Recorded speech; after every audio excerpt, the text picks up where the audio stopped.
دیکھو میرے بھائیوں، جس نے کافروں کے ساتھ یہ ہمدردی کے قتل کرنے والوں کے لیے دعا مانگی ہے، تو مسلمان ہو کر ایک دوسرے کو سلام کرنا چھوڑ چکے، ایک دوسرے کے پیچھے نمازیں پڑھنا چھوڑ چکے، ایک دوسرے پر کفر کے فتوے لگا کے بیٹھے ہوئے۔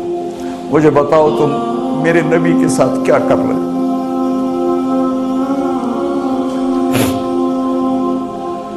وہ تمہیں فرقوں میں بانٹ کر گئے تھے یا امت بنا کر گئے تھے؟ کیوں اس نادان کھیل میں اپنی زندگی برباد کرتے ہو؟ کیوں نہیں مسلمان بن کے رہتے ہو؟ اس امت میں اختلاف شروع سے ہے، ہمیشہ رہے گا، یہاں تک نہ جاؤ کہ ایک دوسرے پر کفر کے فتوے۔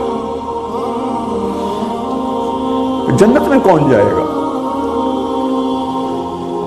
سنیوں نے کہا وہابی کافر، وہابیوں نے کہا سنی کافر، بریلیوں نے کہا دیوبندی کافر،